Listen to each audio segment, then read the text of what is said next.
Celebrity Bodyguard, Mackenzie, KO, Dem Hands University, the biggest bodyguard this far. KO, you know his name, KO.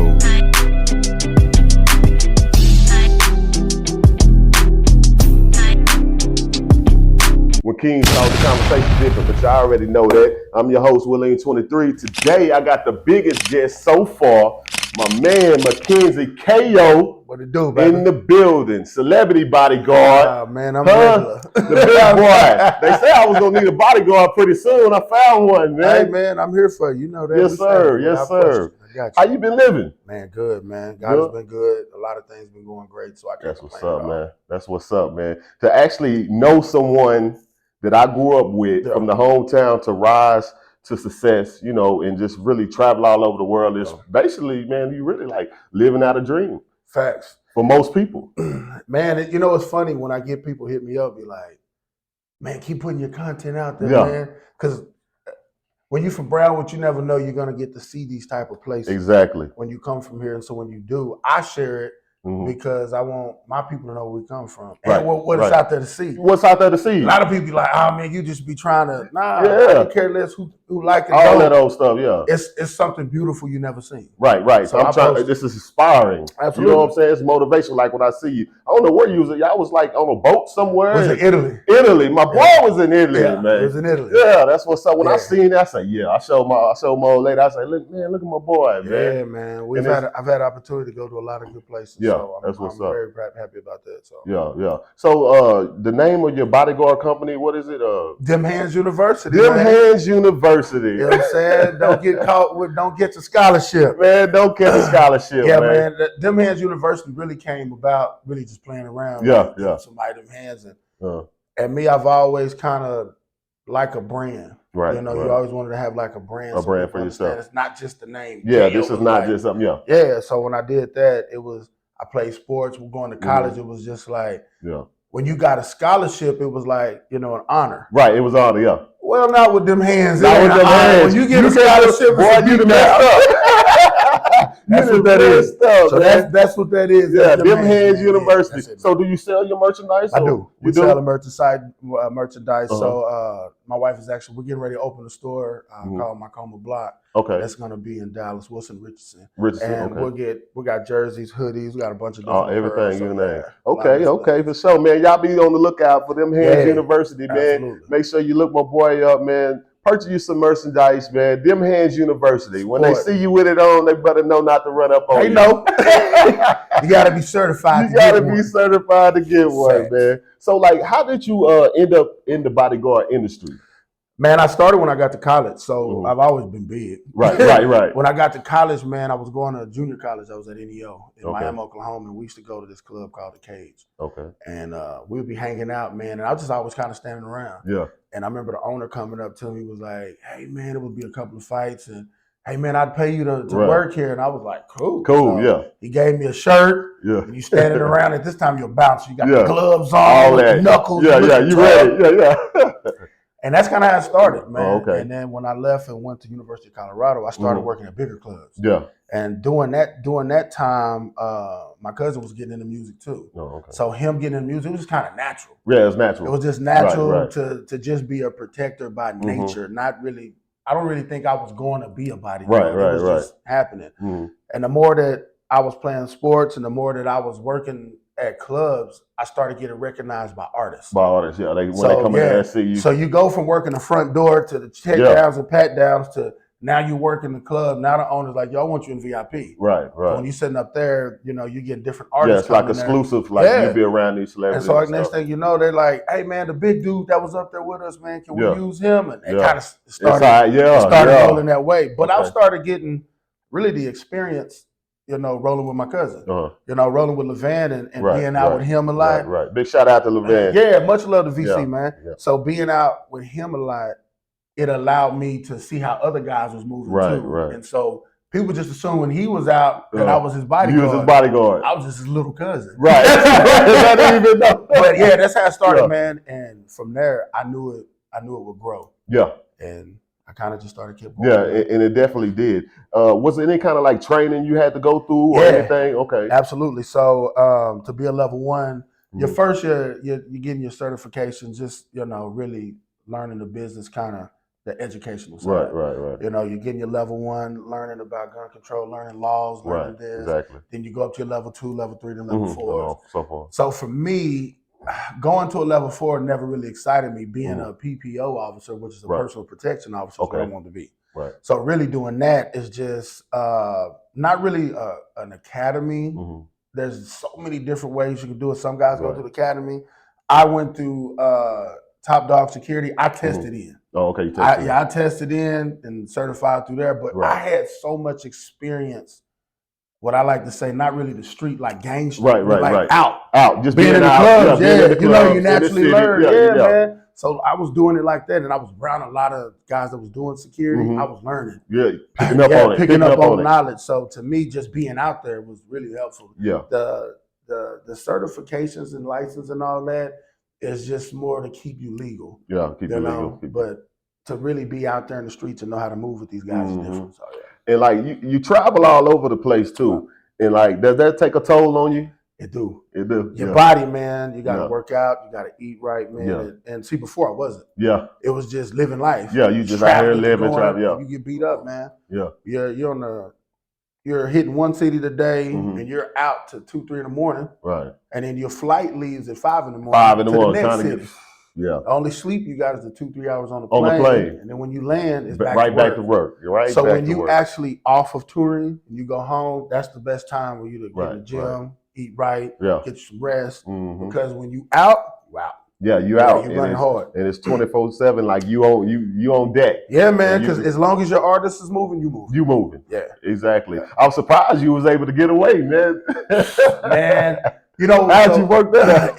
And it's crazy. We have a show today. Oh, yeah. we have a show. I'm sorry, man. So the funny thing is, this is as true as it'll get.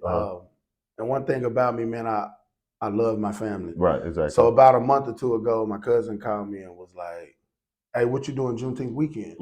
I'm like, "We got a show. Like today we're in Kansas right now. We got tacos and tequila. Yesterday they were in Washington, D.C. Okay. And then the next day we're somewhere else." Yeah. So LeVan was like, "Man, it'll be a big thing if you come to Brownwood. Right. Support. Right. Not only support him, but my lady is here too. Okay. So my Coma Block we brought to Brownwood this year also to Juneteenth. Okay. So me being there to support my cousin and to support my lady, it was huge. So I remember I picked up the phone and I called Ja Rule and I was like, "Hey man, I'll let you about something." He was like, "Yo, what up?" Yeah. I was like, "Yo, Juneteenth weekend, man, I need to get off." And he was like, "Nah, man, I really need you. It's a big show, man. And we're gonna do the cowboy KO with the cowboy Rue." And I was like, "Nah, man, my lady she got a pop-up shop, and then it's my hometown. It's gonna be a big one. I want to be home for it, whatever." As soon as I said that, he was like, "Word." Yeah. So word. That's how I got off. Yeah, man. that's love. So I'm here. He here, I'm y'all. here, man. Brownwood, Texas, support man. This much love, man. That's what's up. Because when I got your call, man, when you called me, I was like, "Oh!" I got excited. I stood up on the couch. Like literally, my boy coming. Love, man. Yeah, I for real. appreciate it because the minute I knew I'd be able to come, I knew I wanted to be here. Yeah, appreciate that, man. I appreciate what you're doing. So for me, it's not for me, man. I appreciate what you're doing here in the city of Brownwood and really trying to put things out there. You're captivating things that guys aren't used to. Right, exactly. Getting guys out of the norm. Like, it's like, oh, people do that in the city. No, they do that right here in Brownwood. They do it right here in Brownwood got a lot of talent, a lot of educated people, a lot of good people right here in the city, man. So what you're doing is good. It's my pleasure to be here. Yeah, man. And like I said, I'm a fan of you. Like you was telling me you're a fan of what I'm doing, man. I've been a fan of you for a long time. Thank you, man. It's an honor for me to actually scroll on social media and see you there and living your best life, doing what you want to do in your dreams. And like, man, just to have that success and to know you personally, Thank you. Yeah, and like it took time, man. It's a process. And that's what a lot of people don't get. It's a process. It's like I get guys now who's like, "Hey, you need extra bodyguards?" Like, no. Yeah. Because you want to do what I'm doing now. Right. You don't understand what I went through to get here. Exactly. I've been doing this since 2001. Yeah. That's a long time. 20 some years I done put in to get where I'm at now. Right. So when I get guys and be like, "Hey man, I want to do this," now you got to go through. Yeah, you got to go through that process too. You got to take them steps. It took me a long time to get what the many artists I have been through to get to where I'm at now. Exactly. So. Who was your first big artist? Keisha Cole. Keisha Cole. Yeah, that's right. I remember seeing you with Keisha Cole. I was with Keisha Cole. Like Keisha Cole was my first actual person I did personal bodyguard for. I did a lot of security with a bunch of dudes before, but it was local stuff. When I moved to Dallas, I mean, I was doing Big Chief. We was doing Lil Boosie. We did Webby, Jeezy. Like people was coming. When people came to Dallas, I was the first person. You was the first one called. Yeah, exactly. But I wasn't traveling at this time. Nobody had actually said, "Hey, man, I want you to roll with me." Yeah. And the club I was working at the time in Dallas, which was called Park Avenue. Yeah, Park Ave. They had Keisha Cole that came in, and when Keisha Cole had came in, I met with her manager. And funny thing about it, the guy Bobo we was just talking about. Their bodyguard, Big Flu, is the one who introduced me to Keisha Cole. Got you. So me and Flu played football together at University of Colorado. Oh, okay. I didn't know that. Okay. So Flu is actually Bun B's nephew. Oh, okay. So the actual first team I ever worked with was Trill Gladiators. Trill Gladiators. So that is Bun B's security team. Right. So I was under them for the longest. For a long time. So yeah, Flu was the one who actually really taught me the business. Yeah. Flu is Money Mayweather's bodyguard. Bun B, like he's that guy. Yeah, he's that guy. He's who I'm chasing. Yeah. You trying to get there. He little brothered me in and was like, he knew Keisha Cole. She came to Dallas. He called me. We put it together. And I rode with Keisha for about 4 or 5 years. Yeah, man. I remember it was a stretch. Yeah, it was a stretch, man. Yeah. And then when she started going through what she went through, she kind of sat down for a little bit. Right. And during the time of her sitting down, I had to get back in the market. Yeah. It was like, what's next? Yeah. What's next? And man? it was cool when I got out with Keisha. Keisha started introducing me to people. The biggest person I think of all was Nelly. Nelly, Keisha introduced me to Nelly. Yeah, shout out to Nelly, man. Yeah, shout out to Nelly, man. I seen the footage, some of the footage on with you and him, man. It seemed like, man, it's more like y'all friends than anything else. I know in your profession, you the bodyguard. They look at you as a bodyguard, but at the same time, how y'all interact with each other, it's like y'all are like a family. Yeah, man. So Nelly was the first to really embrace me. Like Keisha Cole, it was a business, but she embraced me. You know, we did a lot of things, but when I got with Nelly, like the first couple of weeks, I knew it was going to be great because it was like a family. Right. You know, like it wasn't, when you normally doing bodyguarding for somebody, you're like their assistant. You know, when you're traveling, you're getting their clothes and getting all that stuff, With Nelly, it was like traveling with my brother. Yeah, exactly. Like we was just having a good time. You want me to get your bags, bro? He was like, get my bags. Yeah, see, that's live. That's when you know it's real. He took it as disrespect, like, you're not my slave, bro. Like, you know, somebody jump on me, you better jump on handle that. All that other stuff, we cool. And I was like, huh? Because I was so accustomed to being a bodyguard. But I didn't know being a bodyguard is also your assistant. Yeah. So there's different levels to that, from security to being a bouncer. That's why I told you when I started at the cage, I was at the front door, which is a bouncer. Right. Then when you move inside the club, you're security. Because you're securing the entire building. Security, You know what I'm saying?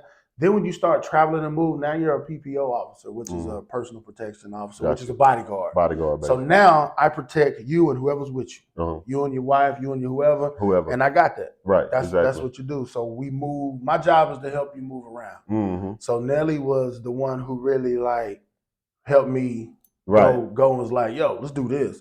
And then when you're with Nelly, you meet where we was traveling and we had shows with everybody. From Jeezy to Snoop to 50 Cent, we was with everybody. You A-listers. Like now you're meeting other bodyguards, you meet other managers. What separated me, and this is the beautiful thing about being from the country, we loud. We loud and we country. Yeah, we country. That's what that is. Being that we from Texas and most guys that we with was New York and West Coast, you can hear me a mile away. Yeah, you stand out. Quick. Stand out. And then I'm loud, and then I got loud. Most bodyguards is wearing the black with the Dickies and all that. That was never my style, man. I wanted to have my own me. Right, yeah. I came with the hoodies, the jerseys, the cutoffs. And so I started meeting other people, man, and my name just started moving. Started moving around. It was a blessing that way, bro. And like to be like when you're doing when you protecting someone and y'all go, like, for instance, when y'all at these concerts or you're walking into a club or something like that and all these people are around.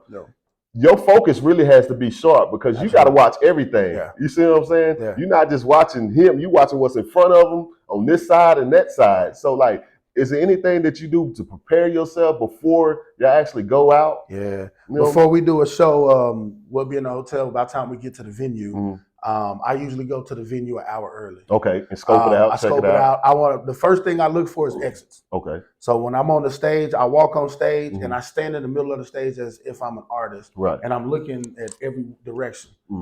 I try to get used to the venue that you're in. So that way you know the ins and outs. I know the ins and outs. Right. Secondly, when we had sound check, I kind of watch how my artists move around with their music. I can tell by the venue if he's gonna jump in the crowd. Yeah, okay. Or if he's gonna stand on the speaker, do that. So I try to already have the team that's there, like, hey, these to be in position. Yeah, man. I make sure I'm everything for him because I'm his safety net. I'm all of that. So I look at a lot of that stuff, and then I make sure our dressing room is where it's at, where I can get out and maneuver right to the stage and those things. So I pre-prep. Yeah, it's like football, man. I pre-prep everything. Yeah, absolutely. Like the background work that a lot of people don't see. Yeah, everybody just see the performance. Right, the performance. We're doing. But yeah, before that, it take me about an hour to walk through the stadium, see our green room, make sure the stage is sturdy enough. I run around, jump on it, because I know my artists move around and jump. So that's part of me too. And I was watching one clip. It was a viral clip when Ja Rule was performing. Ja Rule was performing, y'all, and out of nowhere, his music cut off, and they started playing 50 Cent music. Yeah, and like everything went chaotic. So I see you running from around the corner. Yeah, so we're in Omaha, Nebraska, man. Yeah. And Rue was in the middle of music, and whatever happened, it was doing a briefing, and whatever happened, the music disconnected. But the crowd kind of got rushed, so the house DJ just pressed play. Press play. And when he pressed play, it was 50 Cent. It was a 50 Cent song. I say, man. And the cool thing about Ja Rule, and I want to let people know this, we don't beef with 50 Cent. It's no beef. This is kiddie stuff. Yeah. Ja Rule doesn't care. Yeah. We'll be in the club, music will play with 50 Cent, and Ja Rule is listening to it. We're artists. Yeah, you are. Whatever they got going on personal, that has nothing to do with us. Music is music. You respect the creative dude. So when the music was playing, being again, I'm his bodyguard, I took it as disrespect. Yeah, of course. So I immediately went to the DJ and they turned it off, man. And again, those are another one of that's my job. Also. That's your job. Yeah, so exactly. That's another thing.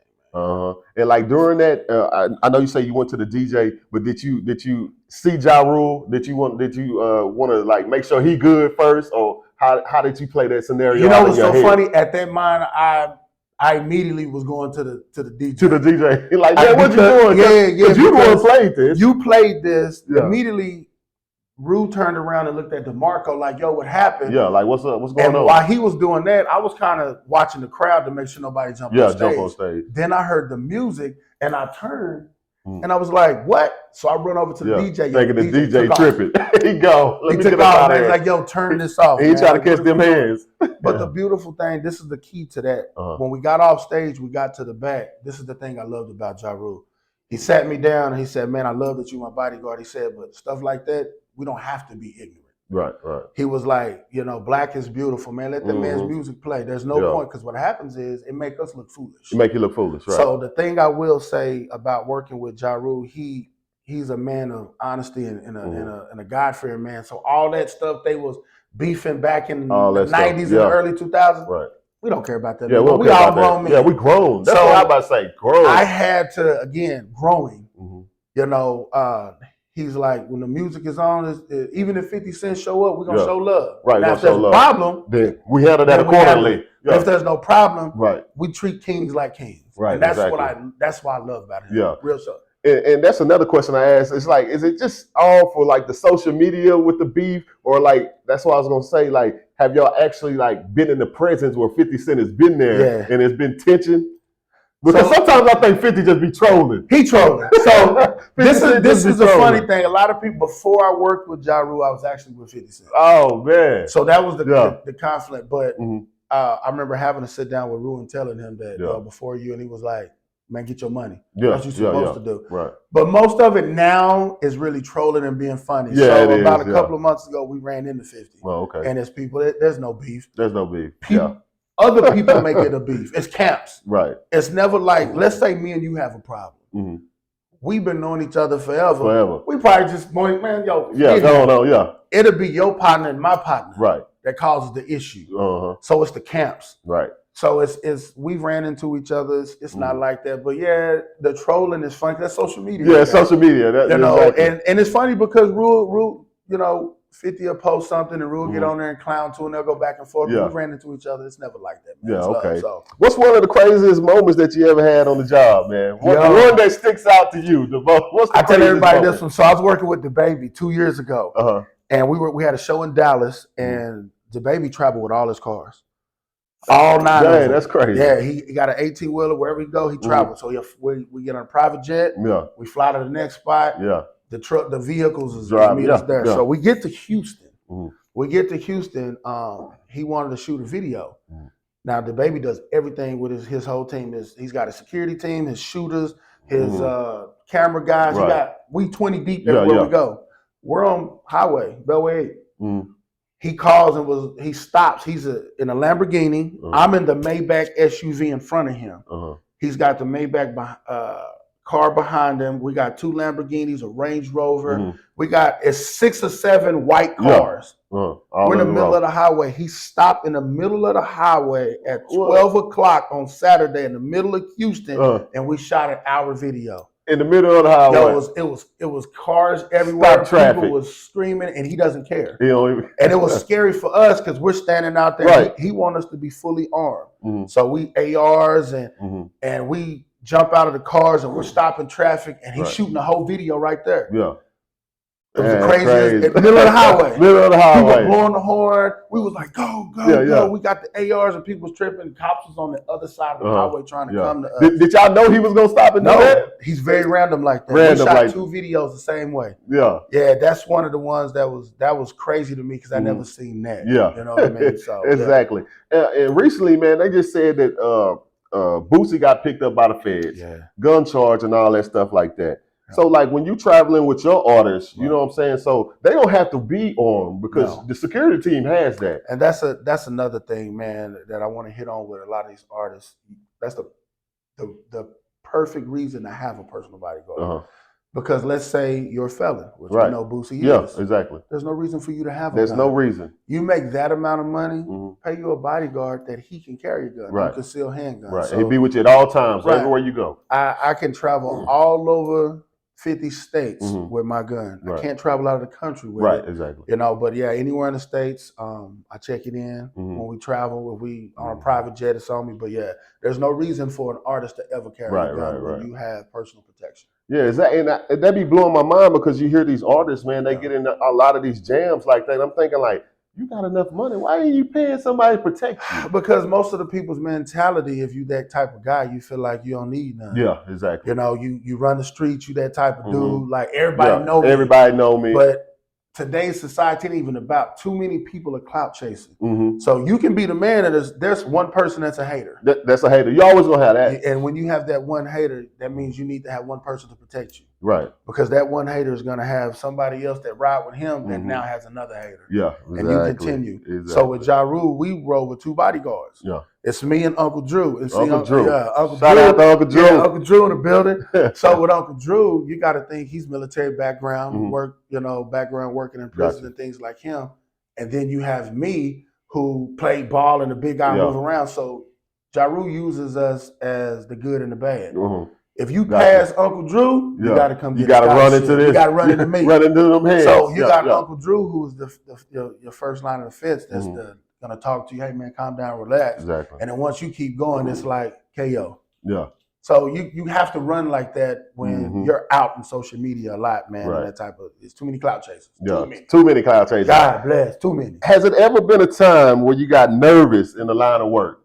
Yeah. Yeah. See, I was wondering. I'm like, man. I mean, you could be big, strong, and all that, but in the surreal moment, it's like it's not that you get scared of it, but like the butterflies and the nervousness doesn't come upon you. This year was my first year actually doing an actual tour. I was gone for 25 days. Yeah, I seen you when you was on that tour. We left January 1. We left and went to New Zealand. So we spent 15 days in New Zealand, and then from New Zealand we went to Australia, and then we spent 7 or 8 days in Australia. Then the last of the tour we spent in Dubai. Yeah. So during this time in New Zealand, when we get off of the plane, they have the big hakas, Samoan deal. Mm-hmm. But they had the military there they had to be at least 100 deep. They had the ARs. Yeah, they fully equipped. While we're in the vehicle, they're like running beside us. Really? Yeah. And see me being in a foreign country, not having my gun. Yeah, you feel nervous. Yeah. Like, something and then we get to the hotel. It's great. We get to the venue. It's our turn to get on stage. Yeah. I have never seen 100,000 people. Just right. We get from behind the stage, and it was crazy. It was crazy. So that I was really nervous. I'd never been away from home that long. Right. I'd never been out in the country. Out it of the was country a 16-hour flight. Yeah. Not having weapons. It was different. It was different, man. It was very different. So every show I'm nervous. Yeah, every show you're nervous. But big shows like that, yeah, I was very nervous. Now, is there anything that you tell, like, the person that you're guarding, do you kind of guide them, like, man, don't make sure you don't do this or don't go, they just kind of got free reign and you just they got free range, man, because at the end of the day, I mean, it's their show. Yeah, it's their show. The only thing with me, I correspond with what you want. Yeah. So, like, when we get to the venue, I'll be like, during the show, I'll ask a couple of questions, are you going to get out of the crowd today? Yeah, what are you going to do? Yeah, and if you know your artist, you can tell when they're going to go out in the crowd and do certain things. But the only thing with me is when we're done with the show, I ask him, do you want to take photos? Do you want to do autographs? What are you going to do? And then he'll be like, I need 10, 15-minute break. And then I'll get him back in the green room. Then I'll go out and meet with the crowd. Say, hey, listen, this is how this other than that, he got free range. Yeah, he got free range. Yeah, you just have to be sporadically ready for anything. He can be in the middle of a rap song and you watching and chilling. He might just jump in the crowd. Yeah. So you got to be prepared for anything. Man, and that's crazy for you. Like, he jump in the crowd and you got to go. You got to jump in the crowd. You know what I'm saying? Yeah, we was just in Fort Worth. He jumped in the crowd. Wow. We was out in the crowd for like 2 songs. In the middle of the crowd. He jumped out there. We was out there. That's what we got to do. So that's job. And I mean, that's got to be pretty intense too, because you got these party goers or concert goers. They drinking, they smoking, they all they celebrity shocked and stuff like that, man. So like for you, like the nervousness, I knew it had to be there, but it's not like a scare. Like I'm scared to perform my duty, but I always wanted that. It's butterflies. Yeah, butterflies and excitement when you do it, man. So you never know what's gonna happen. Right. Especially when you in the crowd. Yeah, when you're in the crowd. You're kind of standing there and your artist is doing this thing and people are around him. I have to watch the jewelry on him. Right. To make sure nobody's grabbing it. I gotta watch to make sure he don't drop nothing. Now I gotta watch everybody in the circle around him. So while you doing your thing, I'm watching all these people behind you. And I'm watching your chain. I'm watching your everything. Hat. You gotta I'm really looking sharp. at you, but I see everything. Right. So when I see that girl behind you is finna touch your shoulder, I just maneuver myself around you. Right. I've learned how to be the hula hoop. Yeah, exactly. Around my guys. That form of protection at all times, man. Yeah. What's the farthest you'll go to protect your client? Now, being a bodyguard, when they hire you, you got to protect my life with your life. Absolutely. You know what I'm saying? How does that feel? You got family, you got kids, you know what I'm saying? The people that really love you. And every day, you put your life on the line. Man, the truth of the matter, one, keeping God in my family, in my heart, and just having big support. Right. Well, every time I leave the house, my wife tells me every time, come home the way you left. Right.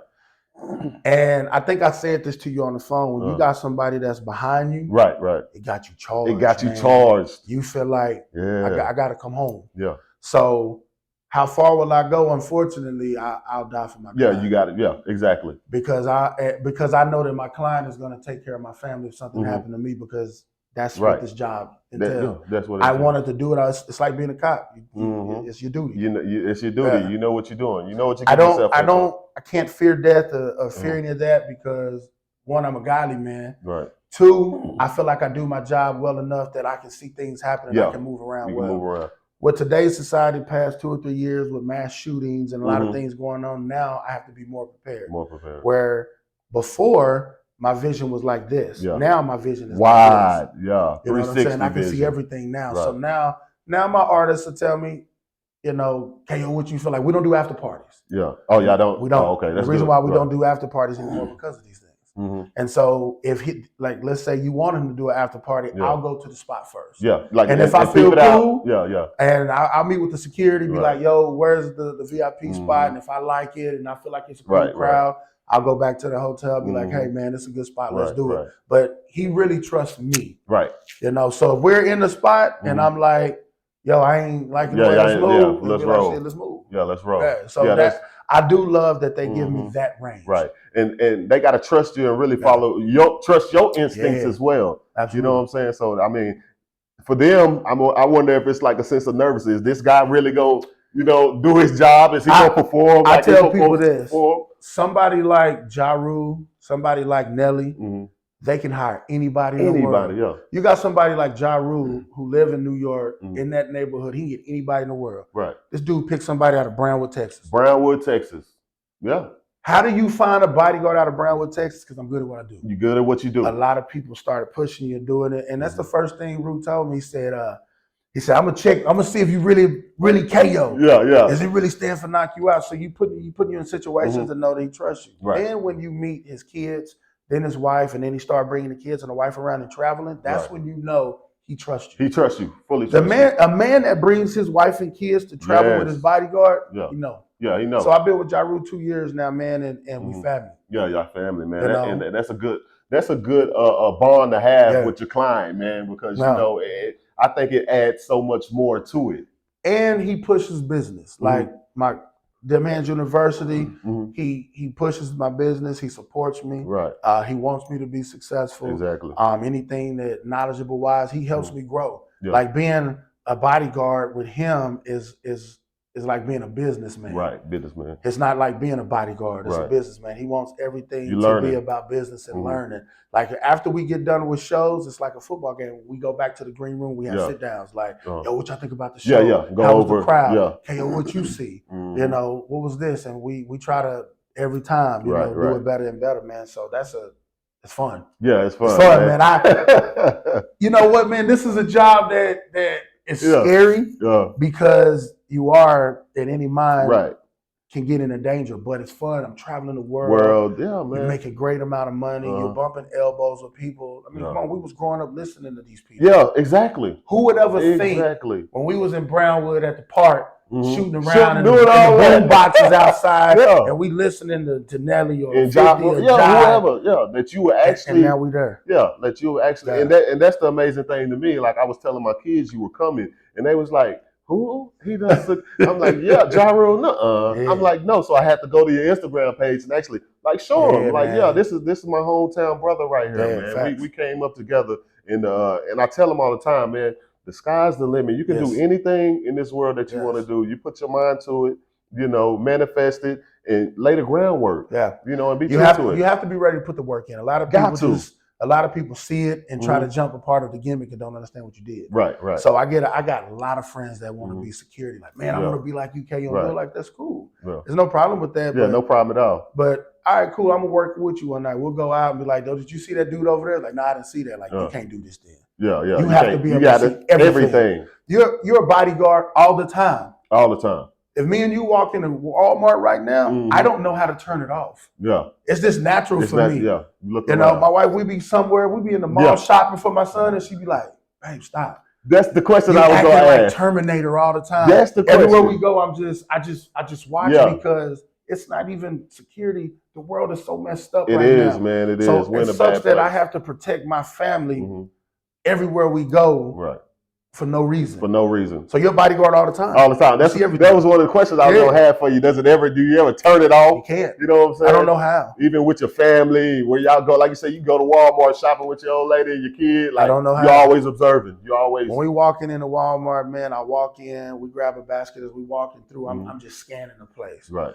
And I don't know how to turn it off, man. I've been doing it for so long. I don't know how to turn it off. It's just natural. It's natural. Right. And then, like, do you ever think, like, because anything can happen, like, a sense like you will become a target for someone? Absolutely. You know what I'm saying? Oh, that's such and such. Absolutely. You know what I'm saying? Absolutely. I always, especially living in the city. I tell you this, I was working with Tekashi 6ix9ine.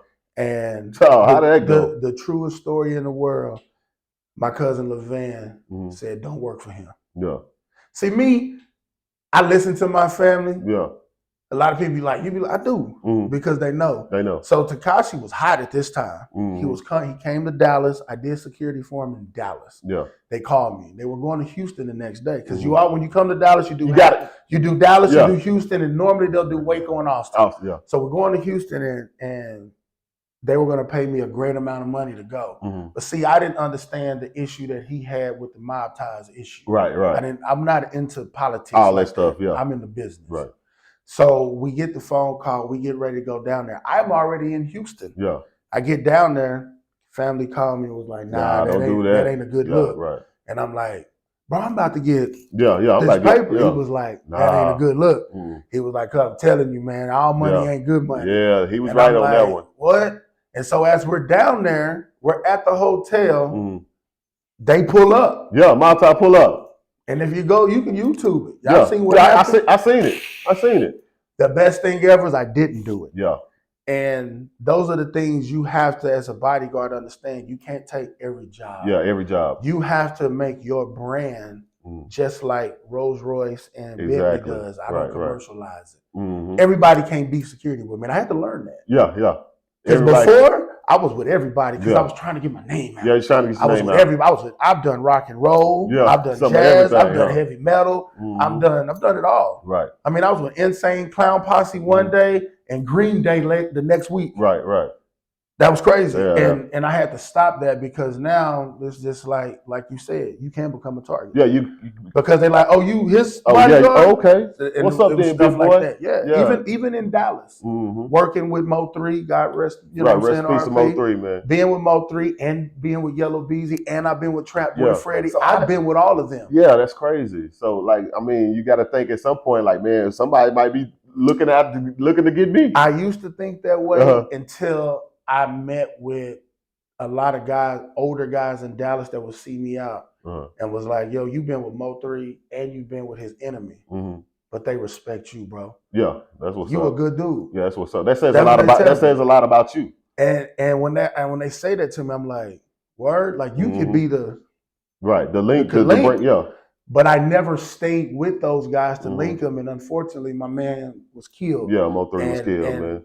And it sucks that it's like that because we need to be able to patch this stuff up. Yeah, we do, man. I think a lot of the hip hop beef, man, it's just like, man, what are y'all doing?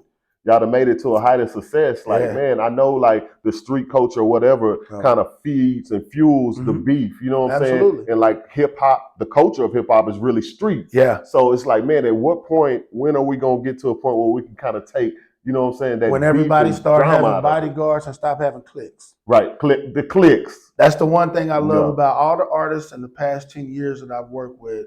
They don't have cliques. Nelly rode with a big crew. Yeah. But that was his uncle, his brother City, and his people. Yeah, his people. You know, it's different when you're with Tekashi 6ix9ine and there's just the dude next door is like, we rolling. Yeah, that's crazy. And then he just got a gun and he just all that old can't stuff. Do that. Because then you got a whole bunch of ignorant people, you know, just growing up, you know, you got to have somebody in the clique that's going to do something stupid. There's somebody in there. Somebody in the clique. Everywhere you go, you know they going to start a fight. Yeah. You know what I'm saying? So, that's funny that you say that, man. And like, so you got to learn how to move. You got to know who. It's not that, you know, you got to know who's for you, man. Right, exactly. Because if you don't know who's for you, man, you'll learn real quick and your business will plummet immediately. Yeah, man. Yeah. But Big KO came through, man, and showed us some love. Brownwood, Texas, man, he putting on for us. Wherever he go, we with him. Yeah. You know what I'm saying? Hey, man, I appreciate you having me here, man. Oh, no doubt. It's a blessing, man. And y'all stay tuned in, man. My man is doing a lot of great stuff here in Brownwood. I appreciate it, man. Thank you so much. And I thank you for coming by, man. Anytime. It's a pleasure and an honor, man. I was excited when this man rung my line. Yeah. You know what I'm saying? He told me, this is what he told me, y'all. He say, you not asking me to come on your show. I'm asking you to come on the show. Because man, a lot of people be like, oh, man, you too good for this. I come to Brownwood all the time. Yeah, you do. Yeah. I hang out at the Dust Bowl. Yeah, shout out to Smitty. Shout out to Smitty's barbecue. I love Brownwood. I come home all the time. Yeah, you do. And so when I found out you was doing this, I felt like where I'm at, not saying that I'm better than you. Right, exactly. But I got a big following. Right. And if I can help my brother, that's love. That's love. And so when I called you, it was like, I really wanted to interview you. Yeah. Doing security is cool, but what you doing and what you've been through and have people sit here and talk to you and tell their story, you doing something too, man. Yeah. To get my story out is cool, but you having this story and having this opportunity, I love it. I appreciate it. And that's the thing for me. I couldn't wait to get here. Yeah. You know, I called you, I was so excited. I was like, bro, I've been watching you. Yeah. And you was like, nah, I've been watching you. I said, nah, man, what you doing is cool.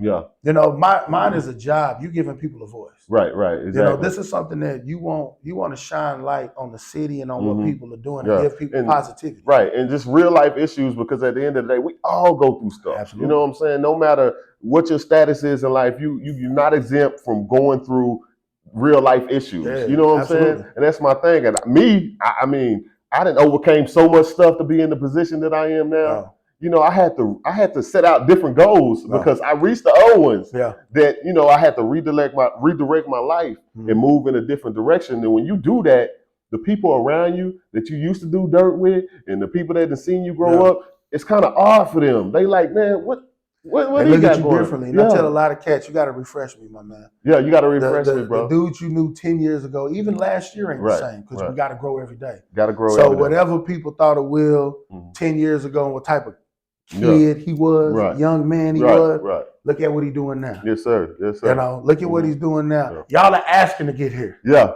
And everybody want to be a part of something that's big, but y'all got to understand where it's going. Yeah. If you don't understand where it's going, then you're just wasting time. You're just wasting time. So for me, I understand where this is going, and bringing celebrity status to this conversation is giving people to say, hey, man, I want to do this too. Yeah, exactly. I'm all in. Exactly. And I know we got people in Brownwood that want to do security. Yeah. Hit me up. Yeah. Hit me on Instagram. Hit them up, man. You know, learn hit me the on game. Instagram. KO Tillman. Yes, sir. Hit me up. Guys that's been doing it, man, get out of Brownwood. Shoot out. We can do it. I'm all in. Yes, sir. Y'all heard it from the man himself, man. But once again, I'd like to thank you, my brother. Love, man. It's always love. Every time I see you, man, That's when you know somebody's true and authentic. They're the same every time you see them. Don't change. No matter where you see them. I love everybody, you know what man. I mean? I love everybody the same and hate everybody the same. Yeah, it's love, man. Brownwood 325 is love. For real, man. Special shout out to all my viewers, man. Make sure y'all chime in. You know, hit that like button, hit that subscribe button, and also drop down in the comments, man. We even want to know your thoughts and opinions, and maybe even if you got some questions, you know what I'm saying? I'm gonna go look at the comments and answer all of them. Answer all of them, man. And special shout out also, man, to Ja Rule for allowing his bodyguard, his personal bodyguard, to have a weekend off to come and see the fam, man. Bro, appreciate you, man. I owe you. It, man. We back on the, we're in Canada next week, so we back on the road. Yes, sir. But, man, y'all know what it is, man. When Kings talk, the conversation different, but y'all already know that. We out. Love. Celebrity Bodyguard.